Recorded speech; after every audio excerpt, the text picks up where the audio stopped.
करना चाहते हैं कि अभी जो हम बता रहे हैं उसको सुन लीजिए। आपको लास्ट में टाइम दिया जाएगा, आधा घंटा 1 घंटा आपको आपके प्रश्न पूछने के लिए समय दिया जाएगा। आप जितने प्रश्न पूछेंगे उसके साथ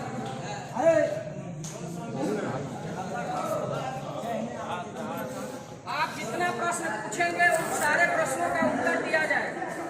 तो एक बार हम फिर शुरू से बता देते हैं शिविर लेवल से। शिविर में सबसे ऊपर जो होते हैं हमारे विशेष सर्वेक्षण सहायक बंदोबस्त पदाधिकारी होते हैं, जिनका की नाम अविनाश कुमार है। उनके नीचे 2 कानूनगो हैं, पहले हमारे शैलेश सर हो गए और एक और कानूनगो है जिनका नाम सत्यम राज है। इस तरह से करके उनके नीचे जैसे मान लीजिए टोटल 95 मौजा है। बसंतपुर अंचल अंतर्गत टोटल 95 मौजा है, जिसमें से 1 मौजा वीरपुर जो कि आपका नगर पंचायत है, तो 1 मौजा छोड़कर टोटल 94 मौजे में सर्वे का कार्य शुरू हो गया।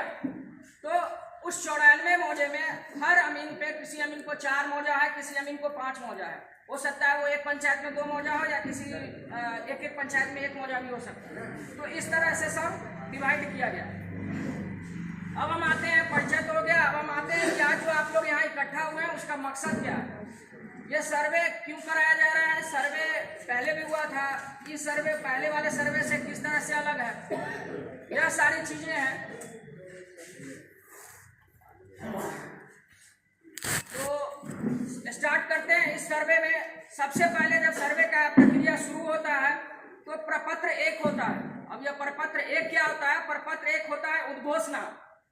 उद्घोषणा के माध्यम से जो जिले के डीएम साहब होते हैं और बंदोबस्त पदाधिकारी महोदय के द्वारा यह घोषणा किया जाता है कि जितने भी उस जिला के जितने भी मौजे हैं जिनमें सर्वे का कार्य शुरू हो रहा है, पेपर के माध्यम से रैयतों को सूचना दी जाती है कि फलना फलना मौजा का सर्वे का कार्य शुरू हो रहा है। आप लोग अपने अपने आरमेर को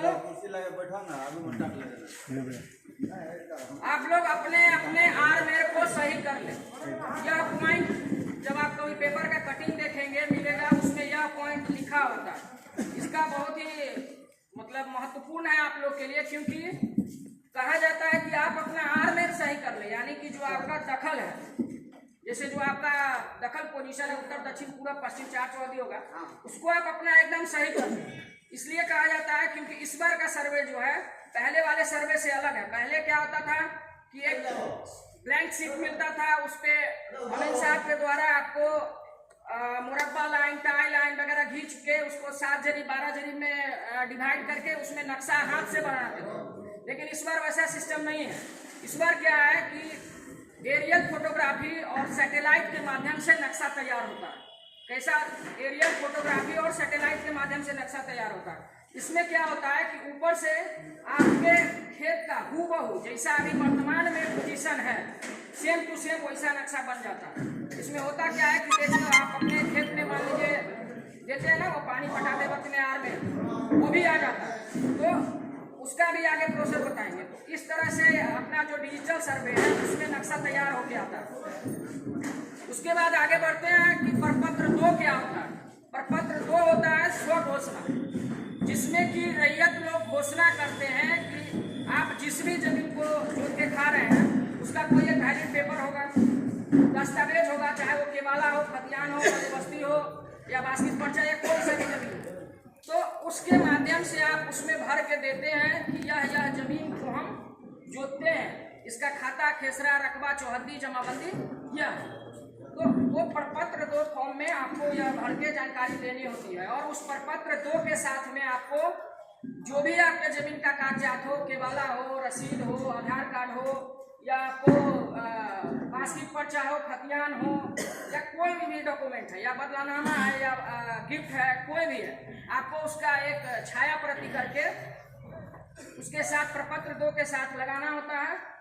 और इतना ही नहीं, इसके बाद क्या होगा कि जब आप लाएंगे उसको तो आपको 2 प्रति में लाना है। मूल जो पेज होगा, पहला 1 प्रति करा लेंगे पूरा डॉक्यूमेंट का, और जो फॉर्म होगा उसका आप 2 प्रति करा कर लाएंगे।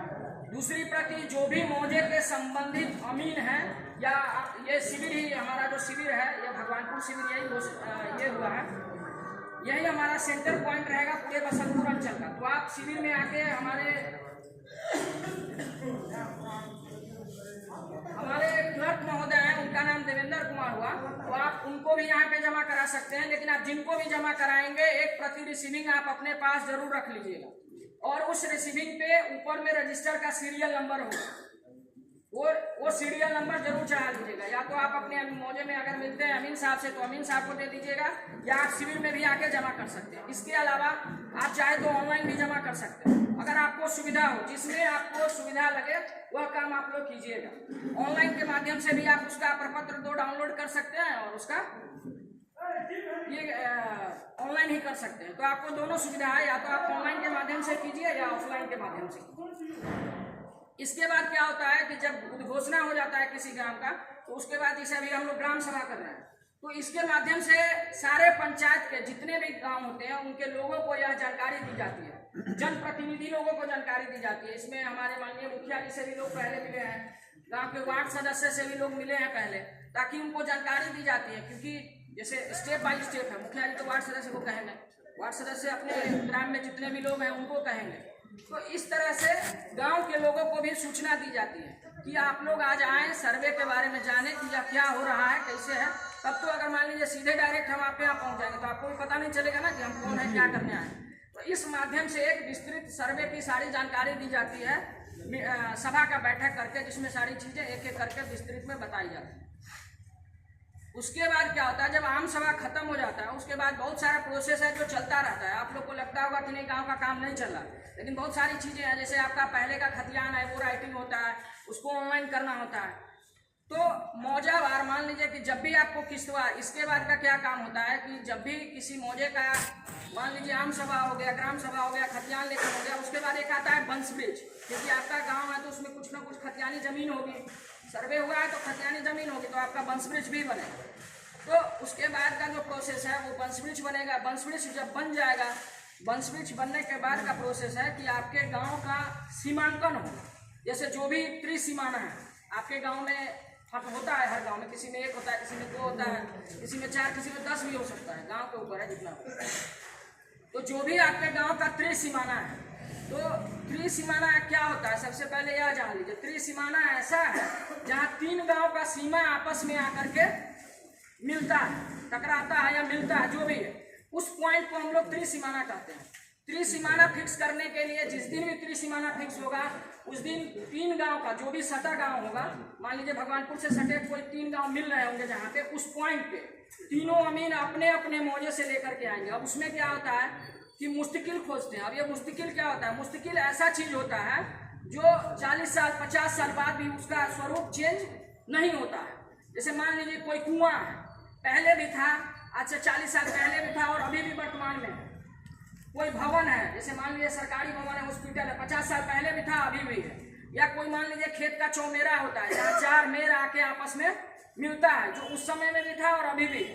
उस चीज को अमीन साहब फाइंड आउट करते हैं गाँव के, और वो तीनों आदमी सेम प्रोसेस करते हैं। जो 3 गाँव का सीमा होता है वो तीनों आदमी सेम प्रोसेस करके उस पॉइंट को फाइंड आउट करते हैं। अगर वो सही जगह पे होता है तो ठीक है, नहीं होता है तो उसको वहाँ पे सही जगह पे फिक्स करेंगे। उसके अलावा उस पर एक पत्थर लगता है जिसका कि 3 तरफ मुंह रहता है। जिस तरफ जिसका मुंह रहता है उस पर देखते होइएगा लाल से थाना नंबर भी लिखा होता है। आपके गाँव में ऐसा होगा।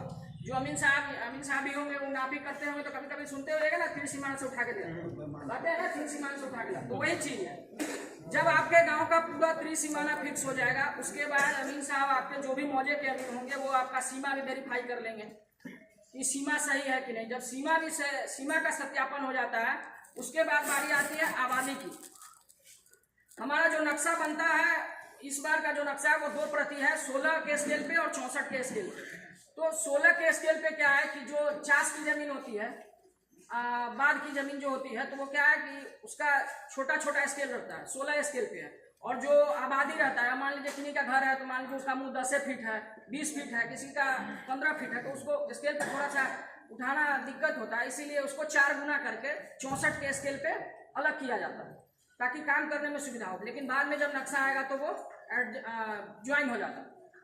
तो ये तो था 16 और 64। तो सबसे पहले फिर वो क्या करेंगे, नक्शा लेकर के आबादी में जाएंगे और आबादी को सीमांकन करेंगे। मान लीजिए यह पूरा आबादी है तो वो उसके पीछे से लेके पूरे आबादी का नक्शा पे सीमांकन कर लेंगे। सीमांकन करने के बाद में नक्शा फिर GISC एजेंसी को चला जाता है। हमारा जो एजेंसी है जिसके थ्रू हम लोग को ये होता है वो GIS एजेंसी है। फिर वो वहाँ से हमें अलग करके नक्शा फिर भेज देंगे। जब वह नक्शा आपके मौजे में आ जाएगा तब अमीन साहब आपके किश्तवाड़ का काम शुरू करेंगे। अब यह किश्तवाड़ क्या होता है, तो किश्तवाड़ करने से पहले मान लीजिए आज भगवानपुर गांव कोई पंचपड़रिया है ना, इस गांव का अगर किश्तवाड़ शुरू करना है तो किसी भी गांव का किश्तवाड़ शुरू होता है उत्तर पश्चिम कोना से 1 नंबर खेसरा से, किसी भी गांव का, क्योंकि किसी भी गांव का 1 नंबर खेसरा हमेशा उत्तर पश्चिम दिशा में ही होता है। तो उत्तर पश्चिम दिशा के 1 नंबर खेसरा से शुरू करते हुए दक्षिण पूर्व की ओर खत्म करते हैं। तो जब भी हम 1 खेसरा से शुरुआत करेंगे अमीर साहब, जब भी आपके 1 खेसरा पे जाएंगे तो क्या होगा कि उससे पहले आप लोगों को बता दिया जाएगा कि आज, अब मान लीजिए पूरा गांव तो एक दिन में होगा नहीं, उस टोला भर का मान लीजिए जहां तक हो सके आपको बता दिया जाएगा कि आप लोग अपने अपने प्लॉट पे उपस्थित रहिएगा। अब यह इसलिए कहा जाता है क्योंकि हम तो नहीं जानते ना आपका प्लॉट कौन सा है। मान लीजिए यह आपका प्लॉट है तो ये तो आप ही बताएंगे ना ये मेरा प्लॉट है, ये किनका है, ये दूसरे का है, तो वो बताएंगे किनका है। उस प्लॉट पे जाएंगे तो वो बताएंगे। अब ऐसा भी सिचुएशन आएगा कि हो सकता है ऊपर से ले लिया हो, तो अगर ये और ये प्लॉट आपका है लेकिन ये प्लॉट 2 बन गया है, लेकिन एक ही खेसरा है और आपका है, तो उसको एक नियम है कि अमीन साहब आपसे पूछेंगे आपका कहाँ है, तो आप उस आर पे रहिएगा, इस आर पे, तो नाप करके उसको F लगा करके एक खेसरा बना दिया जाए।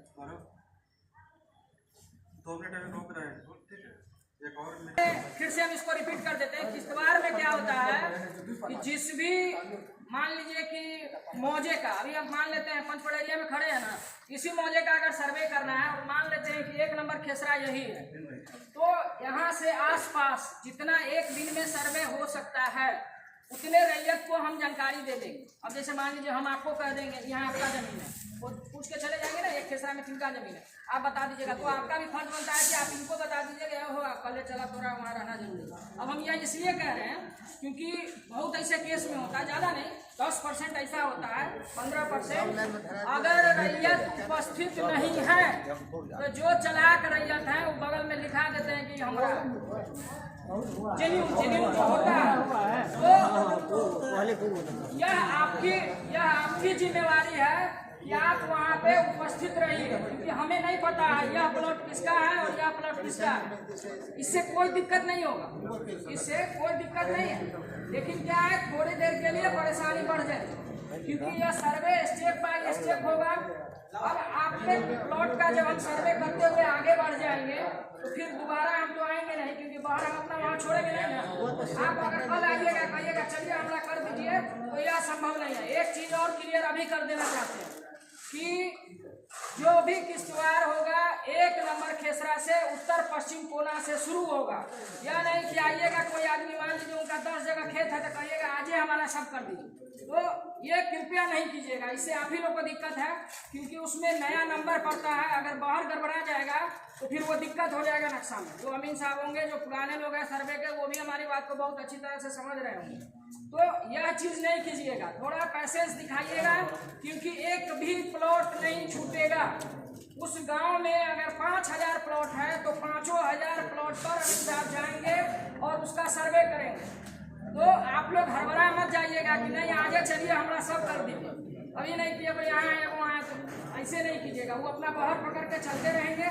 अगर मान लीजिए उधर आपका जमीन नहीं है तो आप चले आइएगा और रहिएगा साथ में, तो और बढ़िया बात है। बहुत तो ऐसी बात होगी जो आप जानेंगे। तो ये करते हुए सेम प्रोसेस से करते हुए दक्षिण पूर्व तक जाके लास्ट करेंगे। अब वो 1 सीट का चादर हो, 2 सीट का चादर हो, 3 सीट का हो, 4 सीट का, सेम प्रोसेस आपको बस्ती में भी है। बस्ती में भी जाएंगे, वहाँ पे आपका देखेंगे फीता, अगर जरूरत पड़ी फीता गिराने का, अगर नाप के देख लेंगे कि आपका उतना है तो ठीक है, नहीं है तो फिर वो वहाँ पे स्केल से बैठा करके आपका नक्शा वो बना देंगे। तो ये प्रोसेस आपका किश्तवाड़ में होता जाएगा। और आप लोगों को करना क्या है कि किश्तवाड़ के दौरान जब अमीन साहब जाएंगे तो वहाँ पे आपसे पूछेंगे कि यह प्लॉट किनका है, तो वहाँ पे आप अपना नाम बता दीजिएगा, पिता का नाम बता दीजिएगा और मोबाइल नंबर जरूर बता दीजिएगा। इससे होगा क्या, कागज देने में सुविधा रहे। कागज तो आप लोग अभी भी दीजिएगा, मान लीजिए इसमें से कुछ बाद में लाते हैं तो उनके लिए भी सही रहेगा। तो और इसमें एक और चीज़ है कि अगर कोई 4 भाई है कोई 4 भाई हैं, उनके पिताजी की मृत्यु हो चुकी है और चारों भाई आपस में लिखित बंटवारा कर चुके हैं और उस बंटवारे के मुताबिक दखल करके खा रहे हैं। तो आपसे गुजारिश है कि जब भी अमीन साहब प्लॉट पर जाएं तो आप ये अपने पिताजी का नाम नहीं लिखाएं। मेरी बात समझ रहे हैं ना? जो भाई जिस प्लॉट को खा रहे हैं वही नाम लिखाएं। अगर आपसी बंटवारा या मान लीजिए लिखित बंटवारा हो चुका है तो आप वहाँ पे अपने भाई का नाम लिखाएं। 4 भाई हैं तो 4 प्लॉट बांट के खा रहे होंगे तो 4 जगह लिखाएं, और अगर नहीं खा रहे हैं, संयुक्त खा रहे हैं, तब तो कोई दिक्कत नहीं है, आप अपने पिताजी का भी नाम लिखा दीजिए। लेकिन अगर आपके पिताजी जीवित नहीं है तो कोशिश कीजिए आप अपने चारों भाई का ही नाम लिखा दें, क्योंकि बाद में तो आप अंशविश देंगे ही देंगे। तो उससे अच्छा है कि पहले जो हमारा रजिस्टर तैयार हो रहा है उसी में आप अपना चारों भाई और पिता का नाम लिखा दें। ठीक है, इन्हीं को कोई दिक्कत नहीं ना इसमें। इससे बेनिफिट क्या है? इससे क्या बेनिफिट होगा? क्या हुआ? तो प्रोसेस आता है वो है खाना पूरी।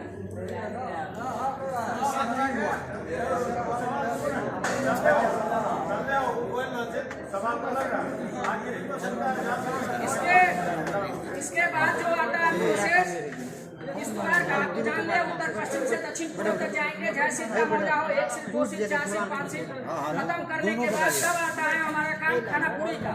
तो खाना पूरी में क्या होता है कि हमने आपको बताया अभी कि आप पत्र में अपना भर के कागजात देंगे तो आपके कागज का हमारे पास भी खतियान रहता है, जमाबंदी पंजी है, उससे आपका मिलान करने के बाद में क्या होगा कि आपका खाता दर्ज किया जाएगा। तो ये खाता कैसे दर्ज होता है? तो खाता दर्ज करने के लिए जिस भी रजिस्टर का प्रयोग होता है जिसमें आप सभी लोगों का कागजात दर्ज होता है उस पंजी को बोलते हैं याददाश्त पंजी, प्रपत्र 3-2। अब यह याददाश्त पंजी क्या होता है? याददाश्त पंजी एक ऐसा पंजी है जिसमें कि आपके द्वारा जो स्वघोषणा में भर के और उसके साथ संलग्न करके आप पेपर लगाते हैं कि यह जमीन मेरे द्वारा जोता जा रहा है, उसका खाता खेसरा होगा, उसका पेपर आप लगाते हैं तो उसका सारा ब्यौरा याददाश्त पंजी पे चढ़ता है।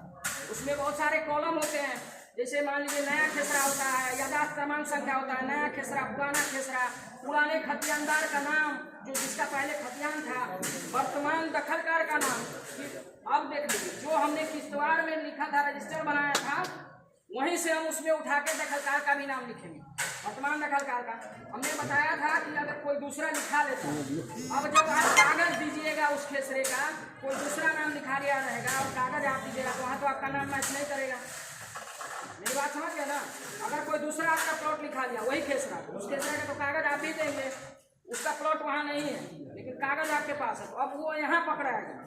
लेकिन अब दिक्कत तो हो गया ना, हमें फिर से आपके प्लॉट पे जाना पड़ेगा जो कि प्रोसेस में नहीं है। फिर से आपके प्लॉट पे जाके जांच करना पड़ेगा कि सही में आपका प्लॉट है या किसी और का। तो इसलिए हम कह रहे हैं कि सारे लोग किश्तवाड़ के दौरान अपने अपने प्लॉट पे रहिएगा। फिर दखलकार के कॉलम में जो भी नाम हो आप लोग का, मान लीजिए जिनका नाम है, पिता का नाम, उनके गांव का नाम, वार्ड संख्या, इस तरह से करके लिख करके जाति उनकी, और ये दखलकार का कॉलम भर जाता है। उसके बाद जो नेक्स्ट कॉलम आता है वो आपके कागज का कॉलम होता है। अगर मान लीजिए आप केवाला देते हैं तो उसमें दस्तावेज संख्या, दिनांक संख्या, विक्रेता, क्रेता, खाता, खेसरा, रकबा, जमाबंदी। इसके अलावा अगर आपके केवाला में मजमून में दर केवाला का जिक्र है कि आपको उसको किसने बेचा, विक्रेता को, तो वो भी लिखने का काम करते हैं। अगर मान लीजिए बास्किट पर्चा है तो बास्किट पर्चा का संख्या के साथ में केस नंबर और जो साल का रहता है वो लिखाएगा। अगर दाता है, कोई डोनर है तो वो भी लिखा है। मतलब जो भी आप डॉक्यूमेंट देंगे उस पंजी में हम लोग जो आपके गांव के अमीन साहब है वो उसका संधारण करेंगे याददाश्त पंजी में। याददाश्त पंजी में संधारण के बाद फिर उसको आगे ले जाया जाता है कानूनगो साहब के पास करने के लिए। मान लीजिए जो रैयती जमीन है वो कानूनगो साहब करेंगे, जो सरकारी जमीन है उसको हमारे शिविर प्रभारी जो विशेष सर्वेक्षण सहायक बंदोबस्त पदाधिकारी हैं वो करते हैं। तो रैयती जमीन का जब अमीन साहब अनुशंसा कर देते हैं खानापुरी में, उसके बाद कानूनगो महोदय उस पर अपना एक साइन करते हैं, आदेश देते हैं कि हाँ हम लोग जो अमीन साहब अनुशंसा करेंगे कागजी प्रमाण दखल एवं, अगर आप सब चीज दे रहे हैं, कागजी प्रमाण दखल एवं जमाबंदी के आधार पर खाता क्रेता दखलकार के नाम, या मान लीजिए उनके वंशज है तो वंशज के नाम दिया जा सकता है। तो उसके एवज में कानूनगो साहब आपका डॉक्यूमेंट वेरीफाई करेंगे, चेक कर लेंगे। अगर उनको लगेगा कि देना है खाता तो आपको वहाँ पे वो आदेश कर देंगे कि हाँ खाता क्रेता दखल का आपके नाम दर्ज करें। फिर आपके अमीन साहब का रोल होता है। जब वो आदेश कर देंगे तो आपके अमीन साहब फिर उसके नीचे में तरमीम करके उसको खेसरा पंजी में दर्ज करेंगे। अब यह खेसरा पंजी क्या होता है? जब आप सभी ग्राम, उस ग्राम के जब सभी लोग अपना अपना पेपर दे देते हैं, उनका याददाश्त लिखा जाता है, तो वही तरमीम करते हैं खेसरा पंजी में, जिसको कि प्रपत्र 6 बोलते हैं। खेसरा पंजी में भी 15 कॉलम होता है, 14-15 कॉलम होता है, जिसमें कि आपका नाम लिखा रहता है। जो दखलकार में हमने लिखा था, मान लीजिए आपका नाम क्या होता है? पिता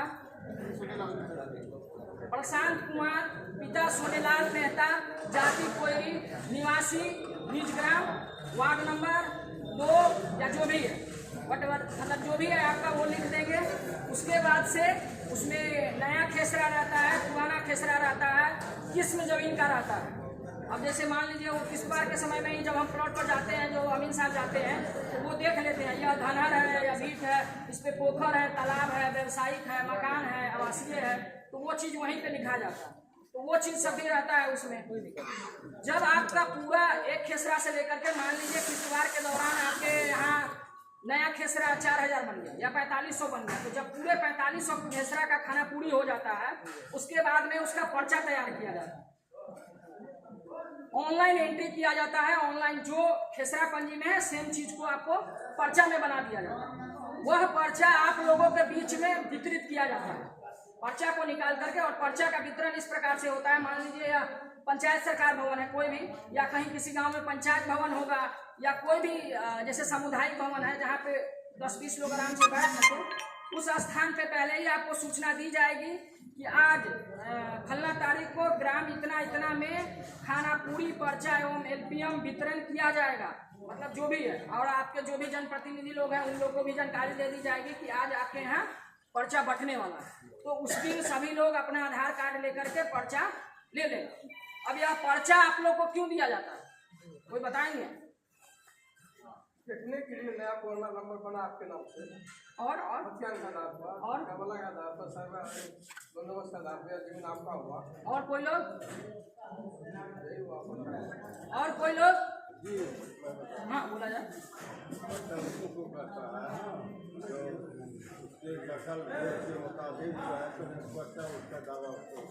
ठीक है, चलिए ठीक है, उन्होंने भी सही बताया।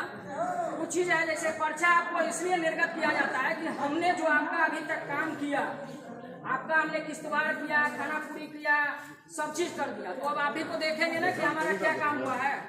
तो हम लोग का काम को अब आपको देखना है, मिला जो मिला है, मेरा रकबा कहीं कम तो नहीं है, मेरे नाम में कहीं कोई त्रुटि तो नहीं है, कहीं मेरे चौहद्दी में कोई त्रुटि तो नहीं है।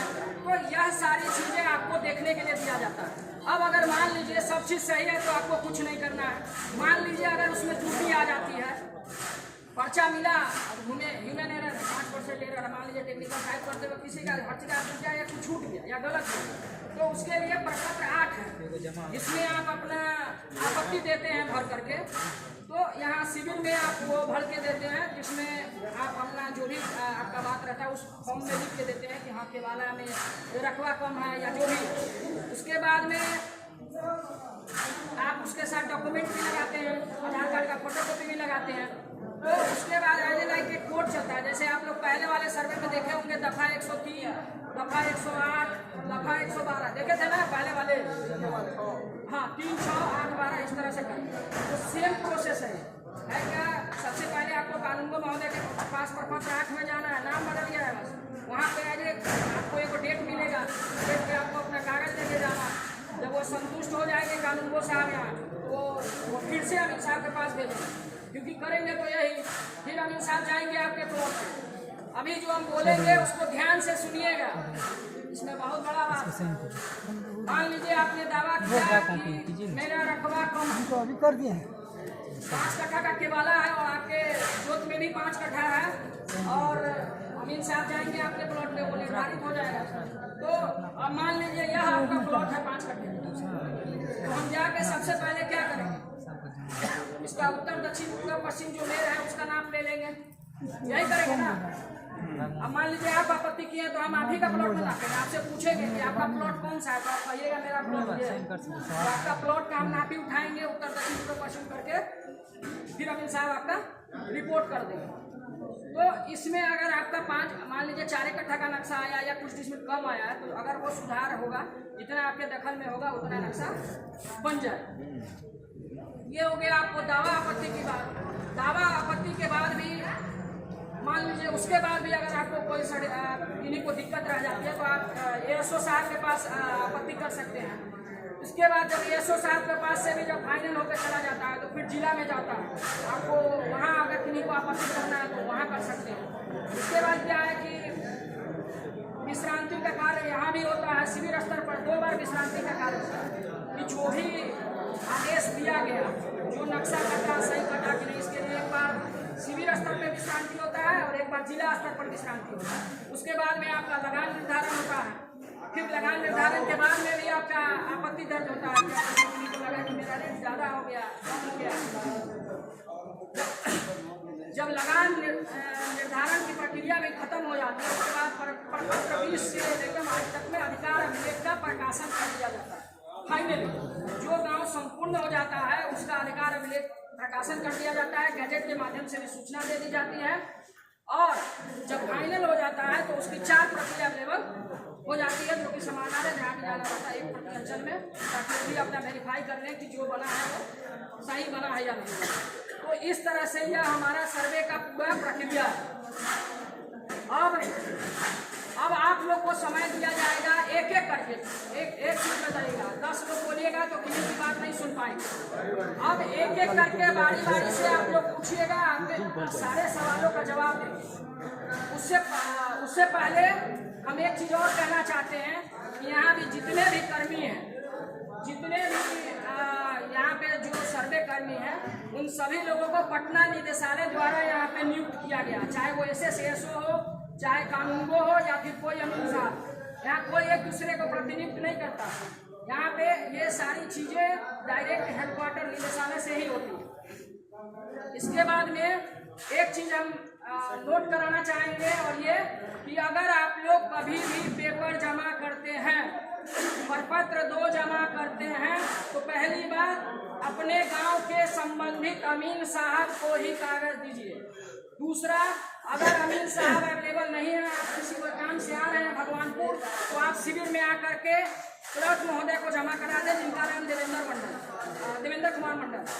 तीसरा, किसी भी स्थिति में आप तीसरे आदमी को कागज नहीं देंगे। किसी भी स्थिति में आप दूसरे आदमी को कागज नहीं देंगे जो आपको रिसीविंग नहीं दे। मेरी बात समझ रहे हैं ना? क्योंकि अगर आप और एक अमीन, अगर मान लीजिए हम रानीगंज के अमीन हैं या कोई पंचपड़रिया के अमीन हैं, तो आप पंचपड़रिया का कागज ही सिर्फ उनको देंगे। सटे हुए मौजा में भी आपका जमीन है तो आप उस मौजे के संबंधित अमीन को अपना कागज देंगे। मेरी बात समझ रहे हैं सभी लोग? सब अभी इसके बाद नहीं समझ। एक और लगा लीजिए। तो हमारा कहने का मतलब है कि हमें ऐसी कंप्लेन नहीं आनी चाहिए। अगर आप कागज जमा कर रहे हैं तो आप रिसीविंग लीजिए, यह आपका हक है। लेकिन बाद में अगर आप किसी तीसरे को कागज दीजिएगा और कंप्लेन कीजिएगा कि हमारे पास कागज नहीं है, तो इसके जिम्मेवार हम नहीं। इससे अच्छा आप ऑनलाइन भी कर सकते हैं, ऑनलाइन भी कर दीजिए। दूसरी चीज, आप अपने मौजे के अमीन साहब का भी सारे लोगों का नंबर एक पेज पे लिख करके यहाँ पे चिपका दिया जाएगा। आप उनसे संपर्क कर लीजिएगा। स्टेप बाय स्टेप जिस प्रोसेस में हो जाएंगे उसकी जानकारी वो आपको देंगे। मान लीजिए यहाँ से आगे बढ़ेंगे, जिस दिन त्रिसीमाना होगा अमीन साहब का नंबर रहेगा, अमीन साहब आप लोगों को बता देंगे कि हाँ ये त्रिसीमाना का काम करने हम आ रहे हैं यहाँ पे, तो आप लोग वहाँ पे उपस्थित रहिएगा। हम किस बार का काम करने आ रहे हैं, आप लोग उपस्थित रहिए। नहीं, आप लोग को पेपर देना शुरू कर देना। अपना पेपर आप लोग अब सही कर लीजिए। आपका पेपर रखा रहेगा, आप एक फाइल में करके उस पेपर को देंगे, वो फाइल में रहेगा। या आप ऑनलाइन कर सकते हैं तो ऑनलाइन कर दीजिए। पेपर का जरूरत किस बार के बाद पड़ेगा, लेकिन आपके प्रपत्र 2 का भी जांच होता है ध्यान से, वो प्रोसेस के साथ में चलता है। प्रपत्र 2 आप जो देते हैं